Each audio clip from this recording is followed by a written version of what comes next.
Satu. Selamat pagi, Namo Buddhaya. Perkenalkan, nama saya Sunarsi SAG dari SMP Negeri 3 Sungai Liat. Melaksanakan praktik pembelajaran PPGJ tahun 2020 pada hari Senin 7 Desember 2020 dengan kompetensi dasar hak asasi manusia dalam agama Buddha dan kesetaraan gender dengan materi pokok hak asasi manusia dalam agama Buddha dengan tingkat kelas 9. Berikut saya tunjukkan nomor peserta ujian PPGJ tahun 2020. Sekian dan terima kasih. Salam kasih. Namo Buddhaya. Selamat pagi. Salam sejahtera untuk kita semua. Salam kasih dalam Dharma. Namo Buddhaya. Namo Buddhaya. Oke, pada kesempatan yang berbahagia ini berjumpa kembali dengan Ibu dalam pembelajaran agama Buddha kelas 9. Ya, dengan kompetensi dasar hak asasi manusia dalam agama Buddha dan kesetaraan gender. Namun pada kesempatan pagi hari ini, Ibu akan membahas dengan materi pokok hak asasi manusia dalam agama Buddha. Oke, sebelumnya mari kita bersama-sama buka dengan bernamaskara gata. Silakan kepada Jessica untuk maju ke depan untuk memimpin namaskara gata.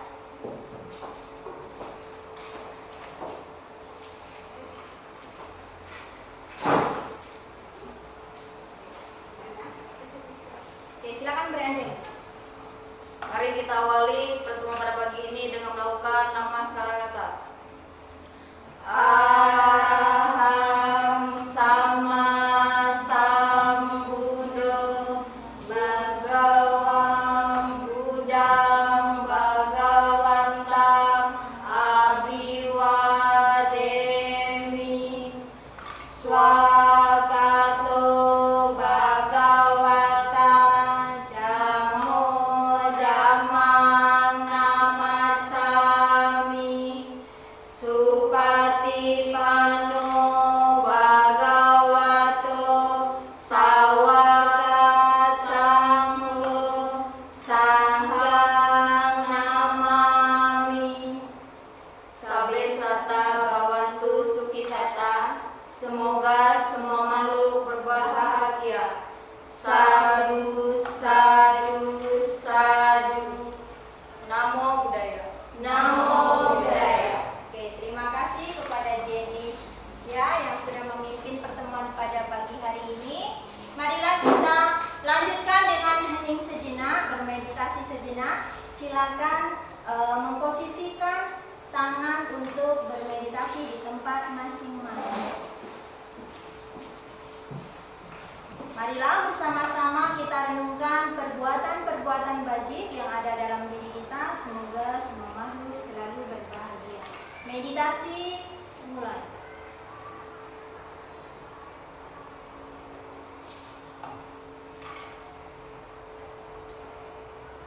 Sabesata bhavantu sukhitata. Semoga semua makhluk berbahagia.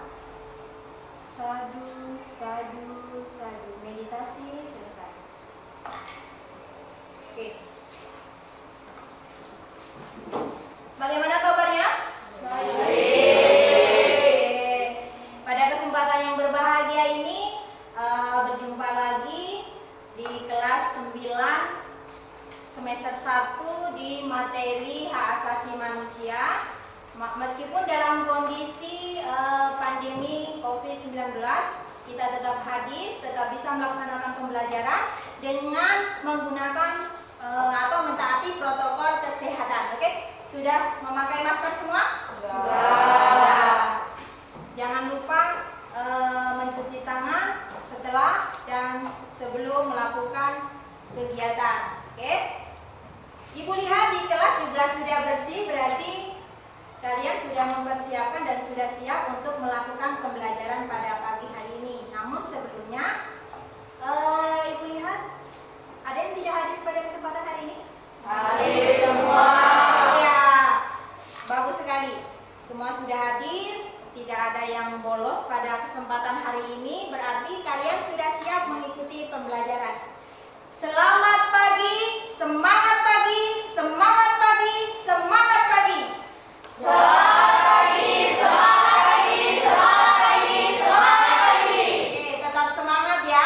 Oke, meskipun dalam kondisi yang serba tidak memungkinkan, pada kesempatan hari ini kita tetap melaksanakan pembelajaran. Oke, tujuan pembelajaran pada kesempatan hari ini adalah dalam materi hak asasi manusia dalam agama Buddha, ya, dengan metode pembelajaran discovery learning dengan pendekatan saintifik, diharapkan peserta didik memiliki karakter jujur, bertanggung jawab, dan toleransi. Oke, pada kesempatan yang berbahagia ini, Ibu akan melakukan 3 jenis penilaian.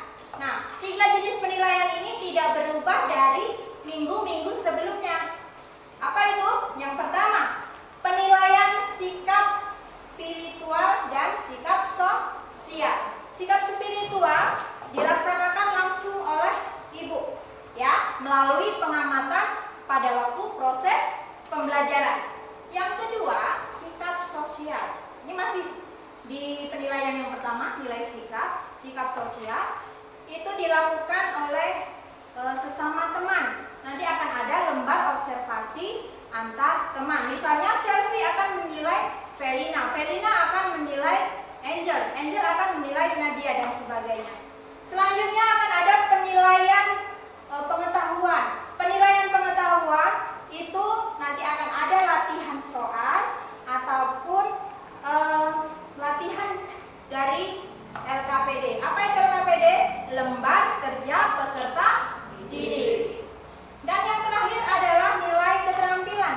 Nilai keterampilan akan Ibu ambil dari proses pembelajaran berlangsung, termasuk di mana kalian akan mengungkapkan ide-ide atau pikiran yang membangun dari proses pembelajaran itu sendiri.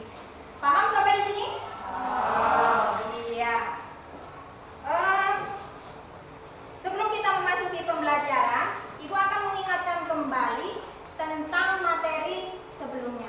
Materi sebelumnya kita membahas tentang Mahaparinibbana, ya, Buddha Mahaparinibbana. Oke, pertanyaan pertama untuk mengingat materi yang sudah lalu.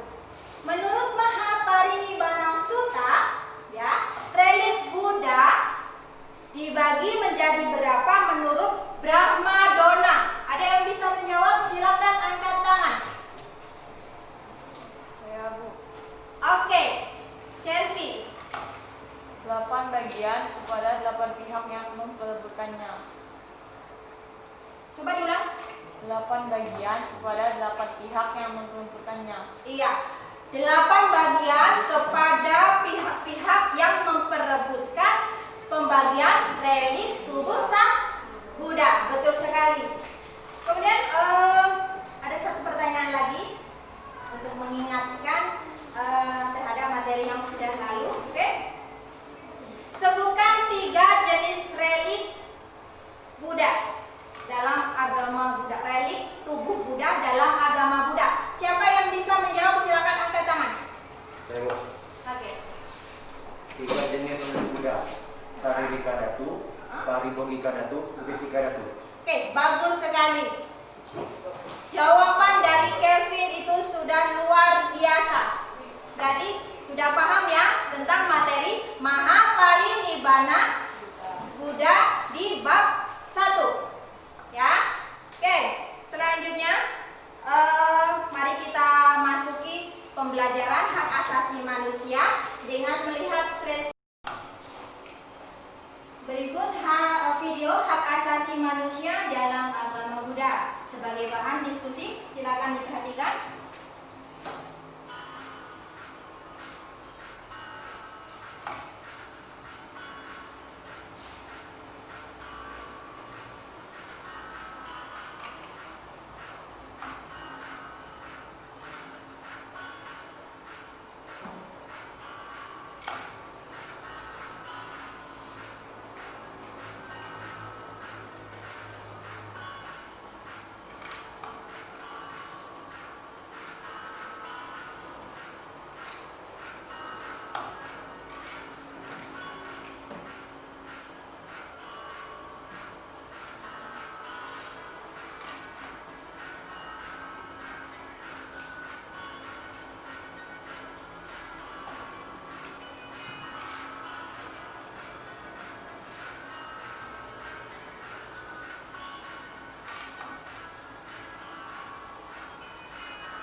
Demikian penjelasan dari video yang berisi tentang hak asasi manusia secara umum dan yang kedua secara agama Buddha.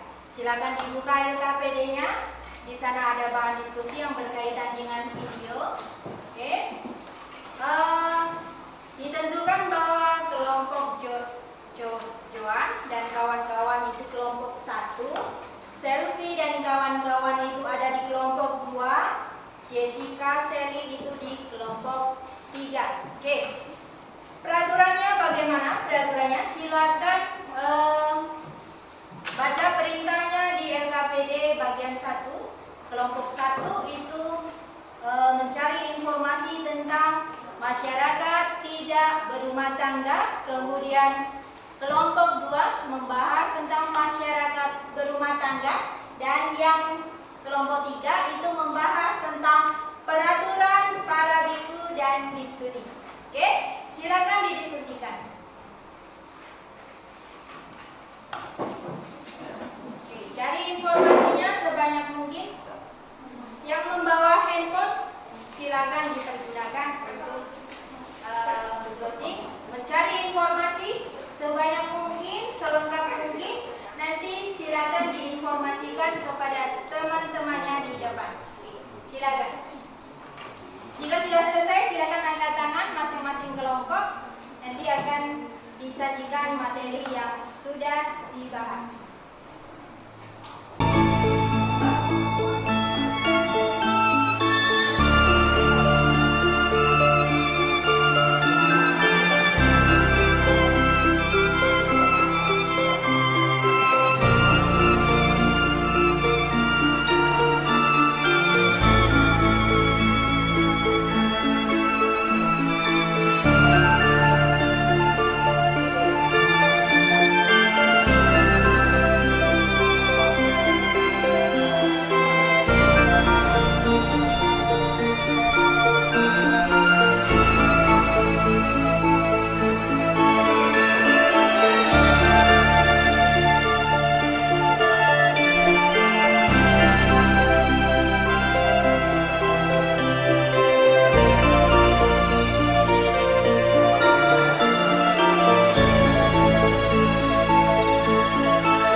Hasil diskusi kelompok 1. Kelompok masyarakat vihara terdiri atas para biku dan bikuni yang disebut sebagai samha. Selain itu, ada samanera dan samaneri yang merupakan calon biku dan bikuni. Samha melaksanakan hidup suci, namun dalam kegiatan sehari-hari tidak lepas dari hubungan dengan kelompok umat awam. Tugas utama para biku adalah sebagai teladan dalam melaksanakan moralitas atau sila di masyarakat. Dalam upacara keagamaan biku adalah penghubung umat awam dengan Tuhan. Contohnya, 1. Para biku dan bikuni memimpin upacara perayaan Waisak nasional di Candi Borobudur. 2. Para biku dan bikuni bersama umat Buddha melaksanakan kebaktian bersama di vihara. 3. Para biku dan bikuni menerima dana dari umat Buddha di hari Katina. Ada yang mau menanggapi dari presentasi kelompok 1? Ibu persilakan memberikan satu pertanyaan untuk kelompok 1. Silakan angkat tangan yang mau bertanya. Oke. Silakan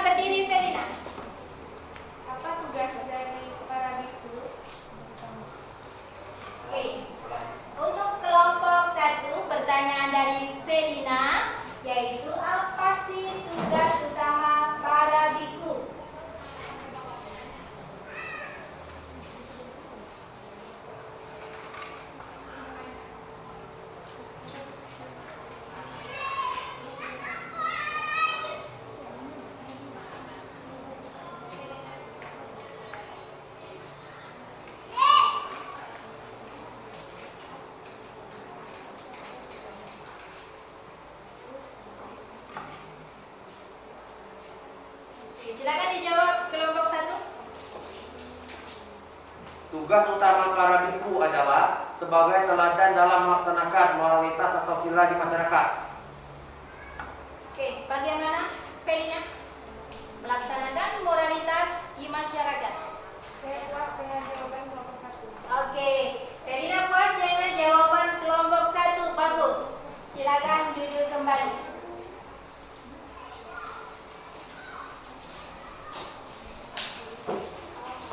Oke, selanjutnya kelompok 2 silakan bersiap-siap untuk memaparkan materi yang sudah didiskusikan. Oke, kelompok 2.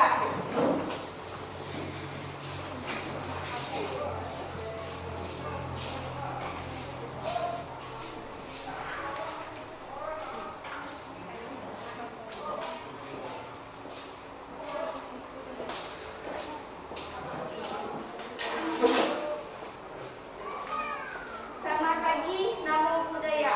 Namo Buddhaya. Kami dari kelompok 2 yang beranggotakan Selvi Yunita, Felina Arista, Nadia Susurya, dan saya Angelika Radani. Di sini kami akan memberikan hasil diskusi dari kelompok 2 tentang rumah tangga. Kelompok rumah tangga terdiri dari upasaka pria dan upasika wanita yang menyatakan berlindung kepada Buddha, Dharma, dan Sangha. Melaksanakan prinsip-prinsip moralitas yaitu Pancasila Buddhis. Tugas yang dilaksanakan oleh upasika adalah sebagai pelayan umat. Seperti wanita yang bertugas untuk mengurus kematian, perkawinan, pengambilan sumpah, dan sebagainya. Contohnya, upasaka. 1. Umat berdalam makanan dan perlengkapan hidup para biku di wihara. 2. Umat mengundang para biku-bikuni ke tempat kediamannya untuk berdana dan menerima uraian dhamma. 3. Umat Buddha dan para biku-bikuni kebaktian bersama di wihara dan umat menerima uraian dharma dari para biku. Lanjutkan. 1. Melayani umat Buddha dalam pemberkatan atau peningkaran janji pernikahan. 2. Melayani umat dalam pengambilan sumpah, kesepakatan ataupun jabatan. 3. Melayani umat dalam pembinaan organisasi intern di kalangan umat Buddha. Oke, itu adalah hasil diskusi dari kelompok 2. Silakan yang mau bertanya, Ibu kasih kesempatan 1 pertanyaan. Ada yang mau bertanya kepada kelompok 2? Oke, silakan Sally. Pertanyaannya adalah, apa tugas utama dari upasaka dan upasika dalam rumah tangga? Saya di sini mau menjawab pertanyaan dari kelompok 3. Umat berdana makanan dan perlengkapan hidup para biku di wihara. Umat mengundang para biku-bikuni ke tempat kediamannya untuk berdana dan menerima uraian dharma. Umat Buddha dan para biku-bikuni kebaktian bersama di wihara dan umat menerima uraian dharma dari biku. Oke, bagaimana Sally? Jawaban dari kelompok 2? Terima kasih atas jawabannya. Oke, Sally puas dengan jawaban kelompok 2. Oke, terima kasih kelompok 2. Silakan kembali ke tempat.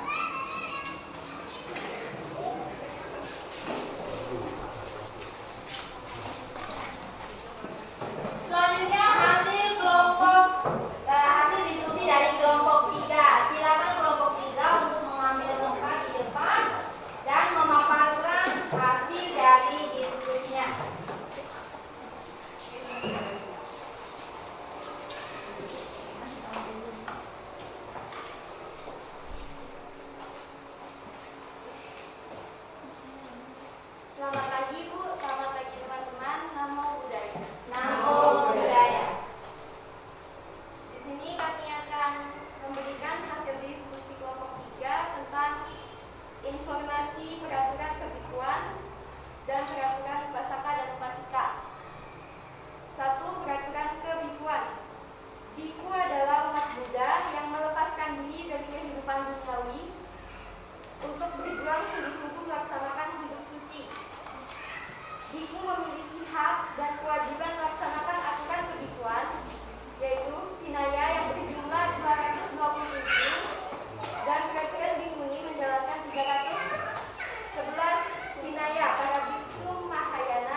kelompok lain bisa mengajukan satu pertanyaan.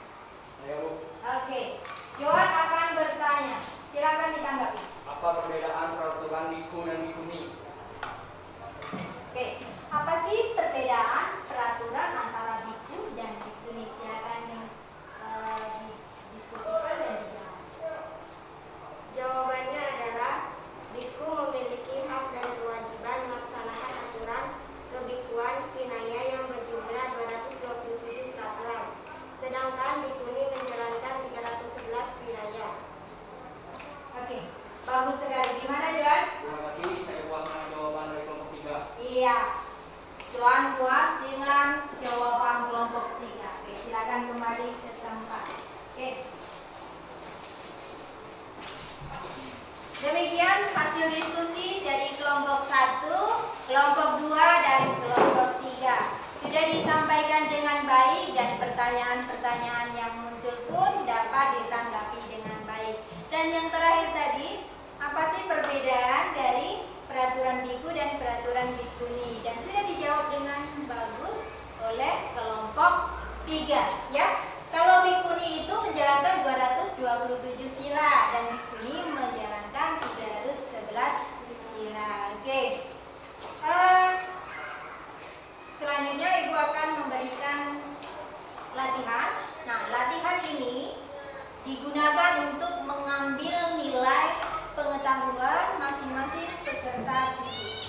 Oke, ada 5 soal pilihan ganda atau tes yang Ibu ajukan adalah tes objektif, ya. Dari hasil diskusi dan penjelasan dari video yang sudah kita lewati, silakan dituangkan dalam latihan berikut ini.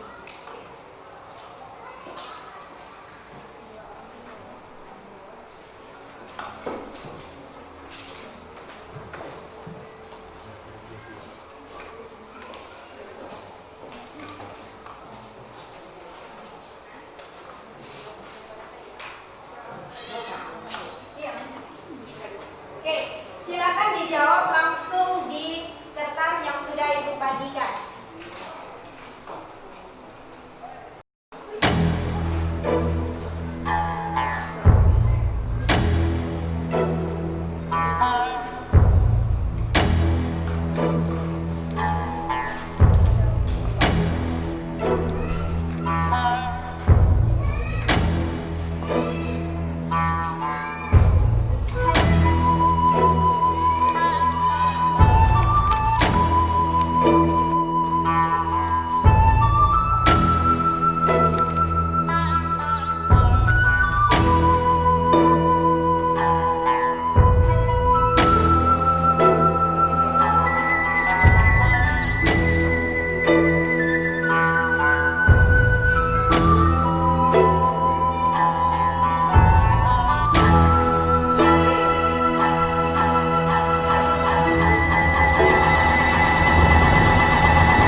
Oke, bagaimana latihannya sudah selesai?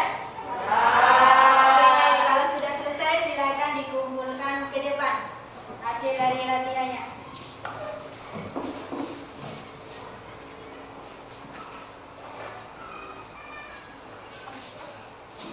Oke, selanjutnya perhatikan, Ibu akan bahas satu persatu kira-kira di mana kesalahan atau kesulitan yang kalian alami dari soal yang sudah Ibu berikan. Oke, perhatikan soal nomor 1.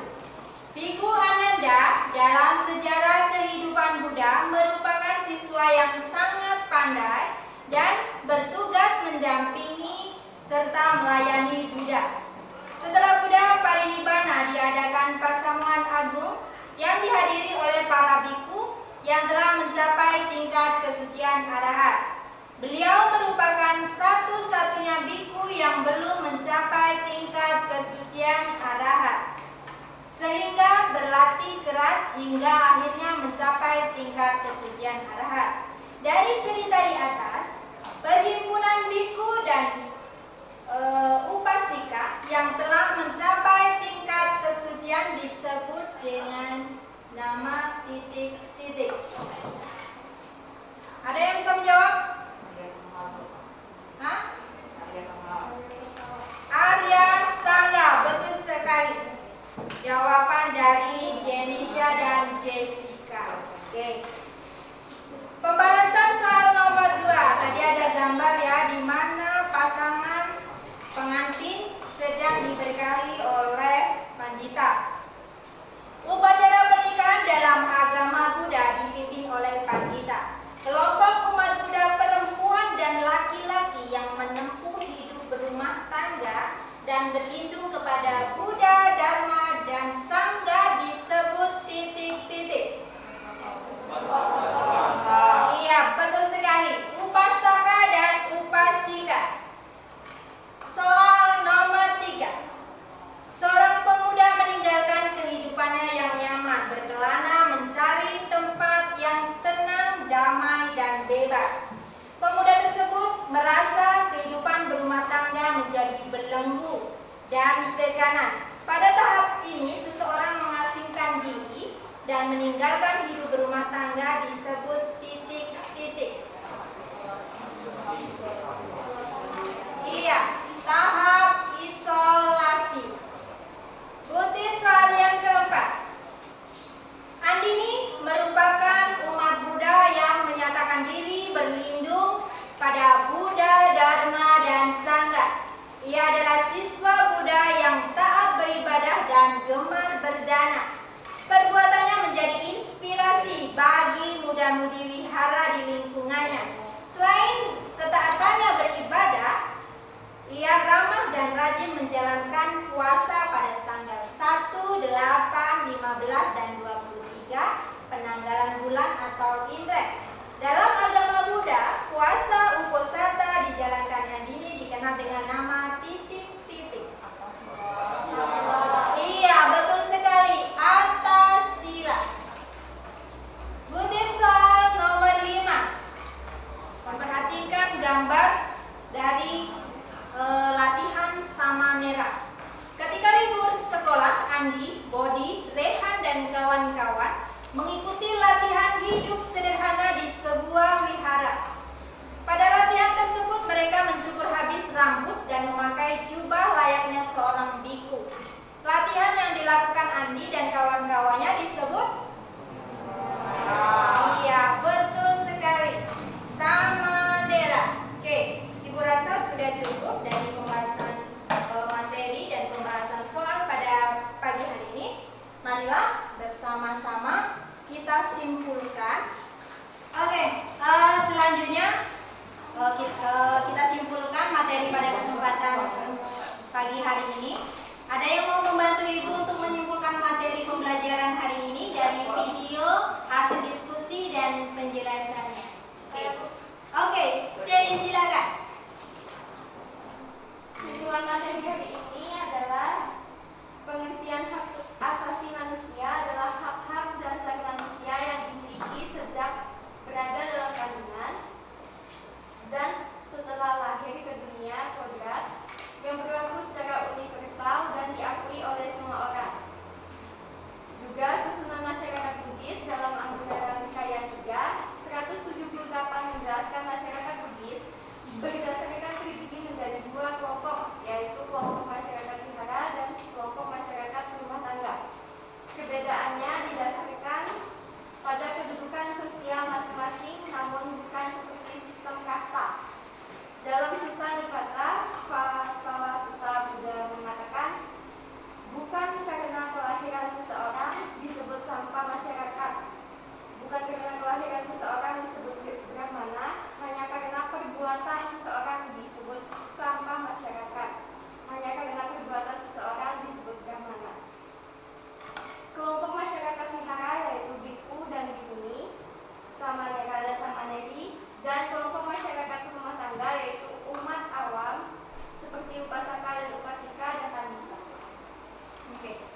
sehingga dapat dipahami, dan nanti silakan kerjakan latihan LKPD 2 ya. Ada latihan soal, nanti silakan dikerjakan di rumah. Minggu depan pertemuan minggu depan akan dikumpulkan, dan di rumah silakan baca materi untuk persiapan pembelajarannya. Pada materi minggu depan, Ibu akan membahas tentang hak asasi manusia dalam agama Buddha yang berkaitan dengan pelaksanaan Pancasila Buddhis dalam kehidupan. Oke? Demikian pertemuan pada pagi hari ini. Sebelum kita tutup, mari kita membacakan Namaskara Patah secara bersama-sama. Oke, silakan Jenisha untuk memimpin penutupan dengan Namaskara Patah ke depan. Oke, silakan beranjali. Kita tutup dengan Namaskara Patah.